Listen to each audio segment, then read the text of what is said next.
5 दिसंबर 2023 प्रातः मुरली ओम शांति बाप दादा मधुबन। आज बाबा ने सुनाया, मीठे बच्चे, कल्याणकारी बाप अभी तुम्हारा ऐसा कल्याण कर देते हैं जो कभी रोना ना पड़े। रोना अकल्याण व बेअलमान की निशानी है। बाबा ने कहा, मीठे बच्चे, कल्याणकारी बाप अभी तुम्हारा ऐसा कल्याण कर देते हैं जो कभी रोना ना पड़े। अकल्याण व देह अभिमान की निशानी है। रोना अकल्याण व देह अभिमान की निशानी है। प्रश्न बाबा ने किया, किस अटल भावी को जानते हुए तुम्हें सदा निश्चिंत रहना है? किस अटल भावी को जानते हुए तुम्हें सदा निश्चिंत रहना है? उत्तर में बाबा ने बताया, तुम जानते हो कि इस पुरानी दुनिया का विनाश अवश्य होना है। फल पीस के लिए प्रयास करते रहते, लेकिन नर चाहत कछु और, कितना भी कोशिश करे ये भावी टल नहीं सकती। नेचुरल कैले मिट्टी जात भी होनी है। तुम्हें नशा है कि हमने ईश्वरी गोद ली है, जो साक्षात्कार किए हैं वह सब प्रैक्टिकल में होना ही है, इसलिए तुम सदा निश्चिंत रहते हो। ओम शांति। विश्व में मनुष्यों की बुद्धि में भक्ति मार्ग का ही गायन है, क्योंकि अभी भक्ति मार्ग चल रहा है। यहाँ फिर भक्ति का गायन नहीं है, यहाँ तो बाप का गायन है। बाप की महिमा करनी होती है। जिस बाप से इतना ऊंच वर्षा मिलता है, भक्ति में सुख नहीं है। भक्ति में रहते हुए भी याद तो स्वर्ग को करते हैं ना। किसी के घर ज्यादा सुख होगा तो क्या कहेंगे, हमारे घर में तो स्वर्ग लगा पड़ा है। मनुष्य मरते तो कहते हैं स्वर्गवासी हुआ, तो खुश होना चाहिए ना।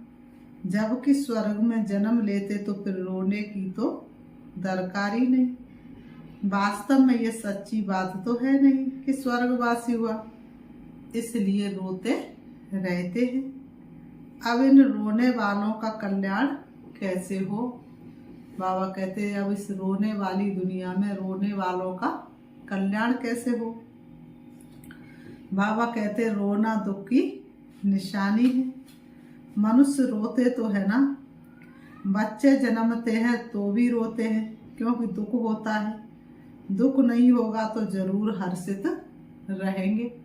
आज के कलयुग में तो अगर कोई बच्चा जन्मे और जन्मते ही तेज तेज हंसने लगे तो लोग डर करके भाग जाएंगे, क्योंकि यहाँ पर जो भी जन्म लेता है वह रोते हुए ही जन्म लेता है वास्तव में, क्योंकि ये दुनिया रोने की दुनिया है।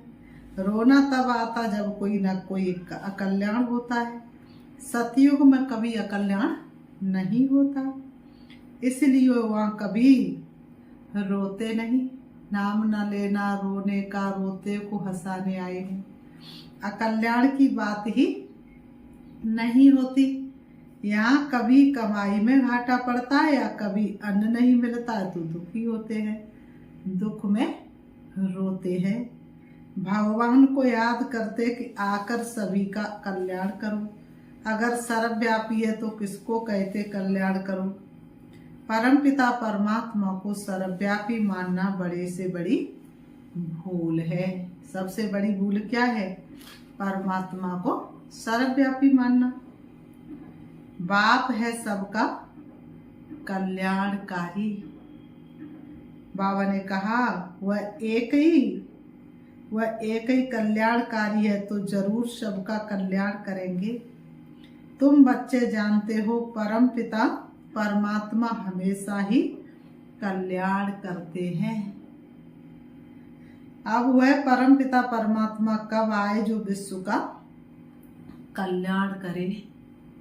माया में छाए भारत को शिव ने आ ललकारा है।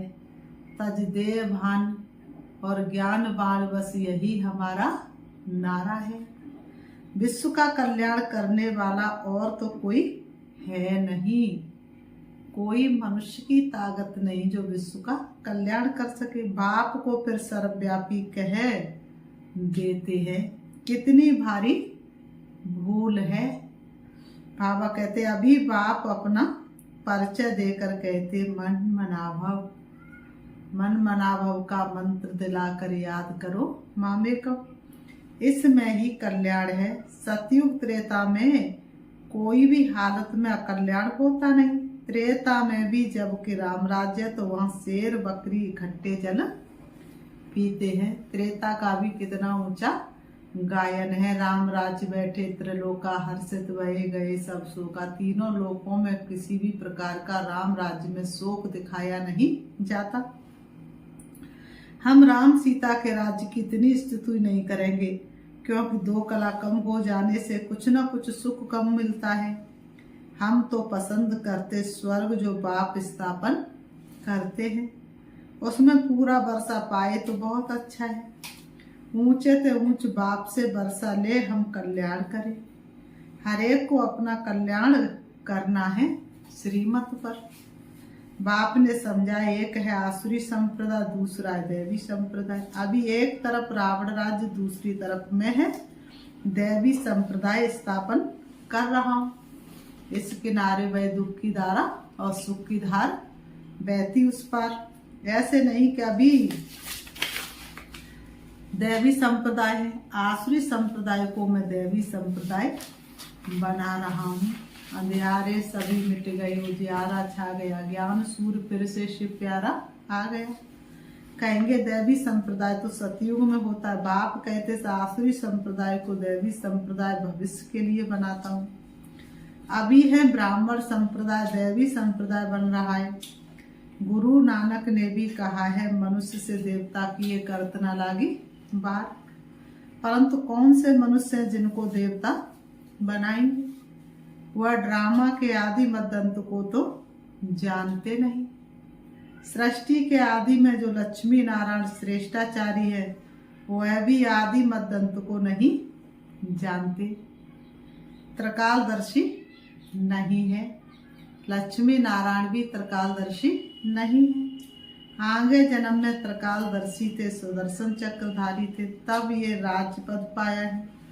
उन्होंने फिर सुदर्शन चक्र दे दिया है विष्णु को।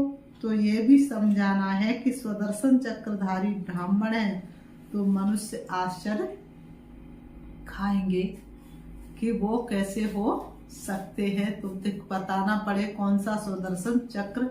सुदर्शन चक्र माना स्वयं का दर्शन करना और बुराइयों का गला काटना।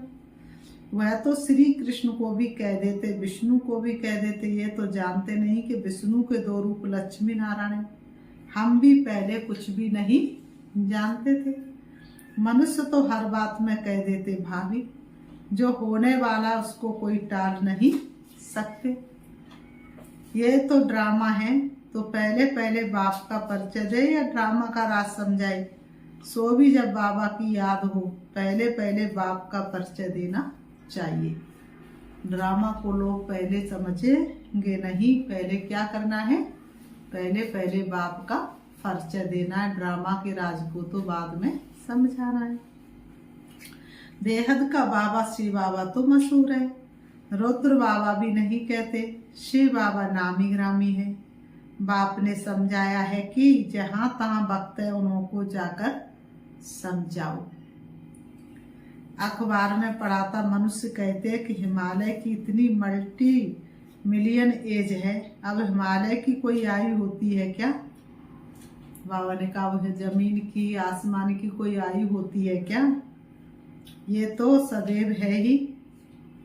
जैसे आत्मा अजर अमर अविनाशी है ना, ऐसे ही ये प्रकृति भी अजर अमर अविनाशी है। बस परिवर्तन होता है। आत्मा सतो प्रधान से तमो प्रधान बन जाती तो प्रकृति भी सतो प्रधान से तमो प्रधान बन जाती है। हिमालय कभी गुम होता है क्या? ये भारत भी अनादि है, कब रचा गया उसकी एज नहीं निकाल सकते। वैसे हिमालय के लिए भी नहीं कह सकते कि ये कब से है। इस हिमालय पहाड़ की आयु गिनी नहीं जाती। ऐसे थोड़े ही कहेंगे कि आकाश की व समुद्र की आयु इतनी है। हिमालय की आयु कहते तो समुद्र की भी बताए, कुछ भी जानते नहीं। यहाँ तो तुमको बाप से वर्षा पाना है। ये है ईश्वरी फैमिली, माता पिता भाई बहनों का वो छोटा संसार है और किस्मत वालों को ही मिलता ये दैवी परिवार है। मधुबन बाबा और मुरली अपना है संसार, अपने दो ही ठिकाने हैं। तो बाबा ने कहा, तुम जानते हो बाप का बनने से स्वर्ग के मालिक बनते हैं। एक राजा जनक की बात नहीं, जीवन मुक्ति में अथवा राम राज्य में तो बहुत होंगे ना, सबको जीवन मुक्ति मिली होगी। तुम सेकंड में मुक्ति जीवन मुक्ति पाने के पुरुषार्थी हो। मुक्ति और जीवन मुक्ति का जन्म सिद्ध अधिकार। तो बाबा ने कहा, बच्चा बने हो, मम्मा बाबा कहते हो जीवन मुक्ति तो मिलेगी ना। समझ सकते हैं प्रजा तो ढेर की ढेर बनती जाती है, दिन प्रतिदिन प्रभाव तो निकलना है ना। ये धर्म की स्थापना करना बड़ी मेहनत है, ये धर्म की स्थापना करना बड़ी मेहनत है। वह तो ऊपर से आकर स्थापना करते हैं, उनके पिछाड़ी ऊपर से आते जाते हैं। यहाँ तो एक एक को राजभाग पाने के का लायक बनाना पड़ता है। लायक बनाना बाप का काम है। जो मुक्ति जीवन मुक्ति के लायक थे, सबको माया ने नालायक बना दिया है। 5 तत्व भी नालायक बने हैं, फिर लायक बनाने वाला बाप है। तुम्हारा भी सेकंड जो पुरुषार्थ चलता है, समझते कल्प पहले भी फलाने ने ऐसा ही पुरुषार्थ किया था। कोई आश्चर्यवत भागंती हो जाते, फारकती दे देते हैं। बाबा ने कहा, प्रैक्टिकल में देखते रहते हैं, ये भी समझते हैं विनाश सामने खड़ा है।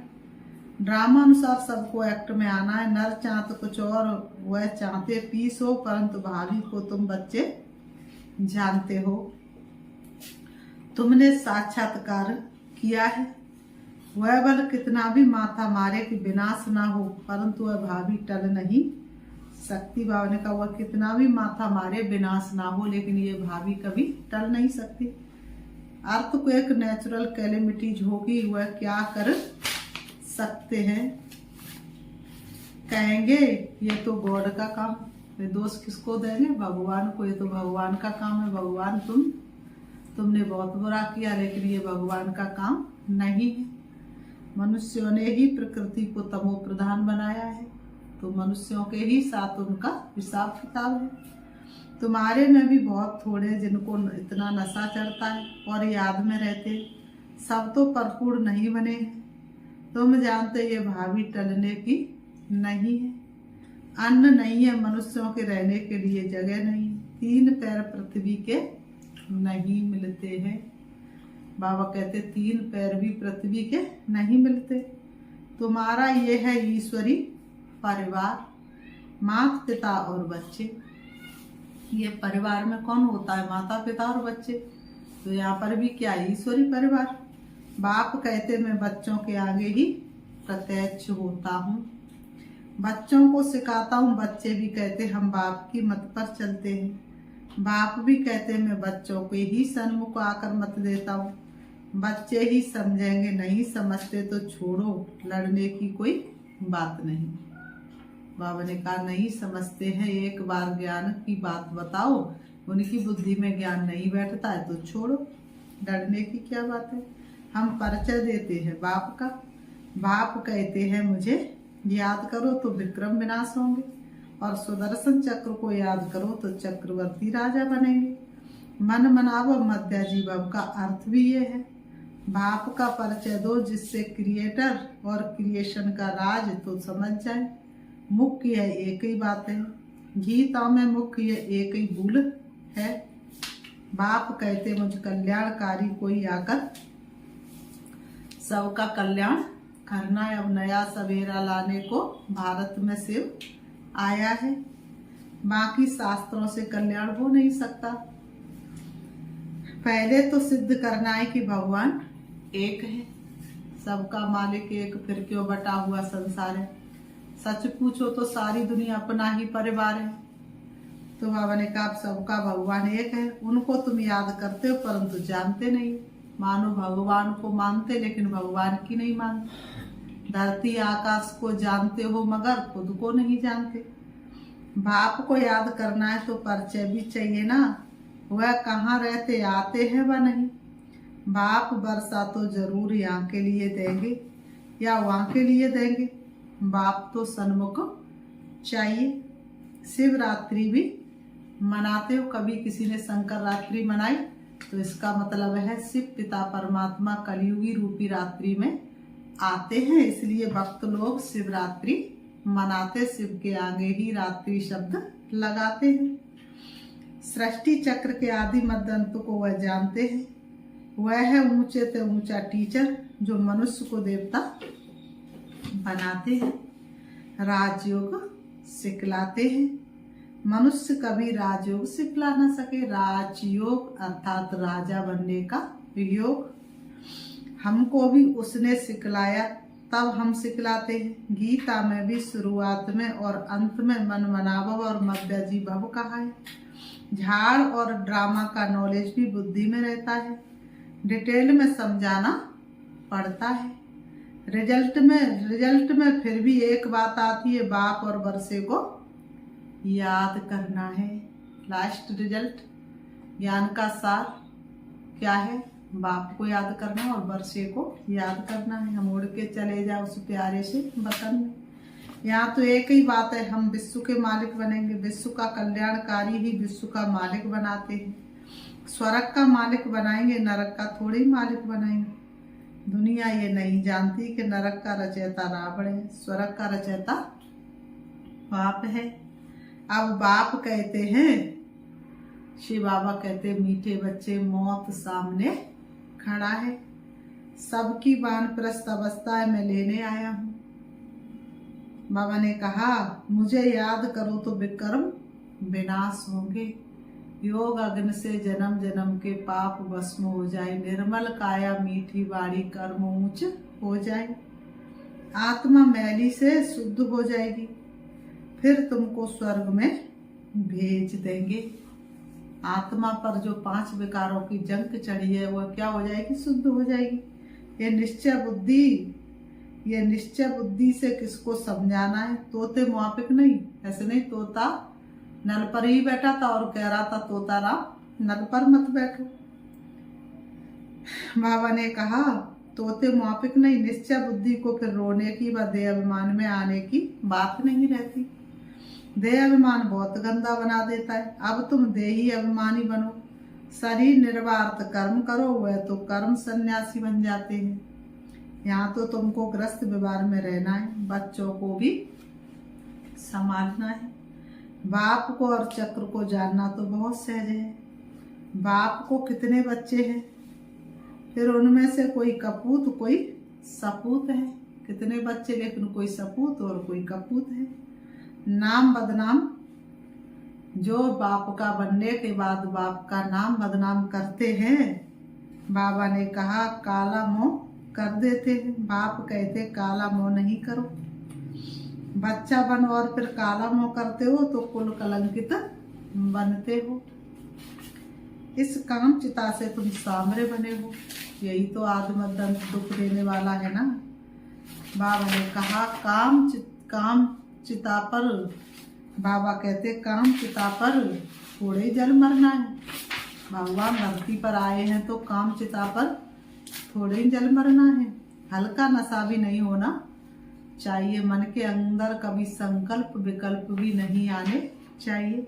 सन्यासी आदि अपने फॉलोअर्स को ऐसे थोड़े ही कहेंगे, वह रियलिटी में नहीं है। बाप तो सबको सच्ची बातें समझाते हैं। बाप कहते मुझे याद करो, तुमने गारंटी की है बाबा आपकी मत पर चल हम स्वर्गवासी बनेंगे। भक्ति मार्ग में गीत गाए ना, प्रभु आप आएंगे तो आपके ऊपर बलिहार जाएंगे। बाप कहते बच्चे फिर विषय गटर में गिरने का ख्याल क्यों करते हो। तुम बच्चियां जब ऐसी मुरली चलाओ तो कहेंगे ऐसा ज्ञान तो हमने कभी सुना नहीं। मंदिर के हेड्स को पकड़ना चाहिए, चित्र ले जाना चाहिए। ये त्रिमूर्ति झाड़ दिलवाड़ा के ही चित्र है। ऊपर में दैवी झाड़ खड़ा है, बाकी दैवी झाड़ जो पास्ट हो गया वह दिखाते हैं। ऐसी सर्विस कोई करके दिखाए तब बाबा महिमा करे। इसने तो कमाल की है, जैसे बाबा रमेश की महिमा करते हैं। प्रदर्शनी व्यंग मार्ग की सर्विस का नमूना अच्छा निकाला है। यहाँ भी प्रदर्शनी करेंगे। चित्र तो बहुत अच्छे हैं। बाबा कहते चित्र तो बहुत अच्छे हैं। अब देखो दिल्ली में जो रिलीजियस कॉन्फ्रेंस होती है वह भी कहते वननेस हो, उसका तो अर्थ ही नहीं। बाप एक है, बाकी है भाई बहन। बाप से वर्षा मिलने की बात है। आपस में मिल छीड़खंड कैसे होंगे, ये बातें समझने की है। प्रदर्शनी की वृद्धि लिए युक्ति रचनी है। जो सर्विस का सबूत नहीं दिखाते उनको लज्जा आनी चाहिए। बाबा कहते अगर 10 नए आए और 8 मर गए तो इससे फायदा क्या हुआ। फिर बाबा कहते अच्छा मीठे मीठे सिकी लते बच्चों प्रति माता पिता बाप दादा का याद प्यार और गुड मॉर्निंग। रूहानी बाप की रूहानी बच्चों को नमस्ते। हम रूहानी बच्चों की रूहानी बाप दादा को याद प्यार और नमस्ते नमस्ते नमस्ते। धारणा के लिए मुख्य सार नंबर 1, शरीर निर्वार्थ काम करते देही अभिमानी रहने का अभ्यास करना है। किसी भी परिस्थिति में रोना व देह अभिमान में नहीं आना है। शरीर निर्वार्थ काम करते देही अभिमानी रहने का अभ्यास करना है। किसी भी परिस्थिति में रोना व देह अभिमान में नहीं आना है। नंबर 2, श्रीमत पर अपना और दूसरों का कल्याण करना है। सपूत बन बाप का नाम वाला करना है। आज की मुरली से वरदान है, व्यर्थ संकल्पों को समर्थ में परिवर्तन कर सहज योगी बनने वाली समर्थ आत्मा भव। व्यर्थ संकल्पों को समर्थ में परिवर्तन कर सहज योगी बनने वाली समर्थ आत्मा भव। स्पष्टीकरण है, कई बच्चे सोचते हैं कि मेरा पाठ तो इतना दिखाई नहीं देता, योग तो लगता नहीं, अशरीरी होते नहीं, ये है व्यर्थ संकल्प। इन संकल्पों को परिवर्तन कर समर्थ संकल्प करो कि याद तो मेरा स्वधर्म है, मैं ही कल्प कल्प का सहज योगी हूँ। मैं योगी नहीं बनूंगा तो कौन बनेगा। कभी ऐसे नहीं सोचो कि क्या करूं, मेरा शरीर तो चल नहीं सकता, ये पुराना शरीर तो बेकार है। नहीं, वाह वाह के संकल्प करो, कमाल गाओ, इस अंतिम शरीर की तो समृद्धि आ जाएगी। आज की मुरली से स्लोगन है, सुभावनाओं की शक्ति दूसरों की व्यर्थ भावनाओं को भी परिवर्तन कर सकती है। शुभावनाओं की शक्ति दूसरों की व्यर्थ भावनाओं को भी परिवर्तन कर सकती है। अभी हम बाबा को एक गीत के माध्यम से याद करते हैं, चलते हैं। प्रेम से बस दो घड़ी प्रभु का ध्यान कीजिए, अपनी अंतर आत्मा को ज्ञान से भर लीजिए।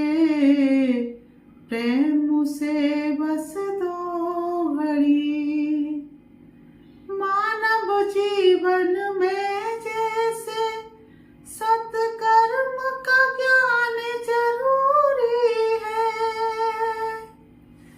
हर कर्म से पहले प्यारे प्रभु का वैसे ध्यान जरूरी है। दीप जला के ज्ञान का मन को रोशन कीजिए, मन को रोशन कीजिए। प्रेम से बस दो घड़ी प्रभु का ध्यान कीजिए, अपनी अंतर आत्मा को प्यार से भर लीजिए। जीवन की अनमोल घड़ियां यूं ही बीत ना जाए कहीं, माया की जंजीरें मन को आकर्षित कर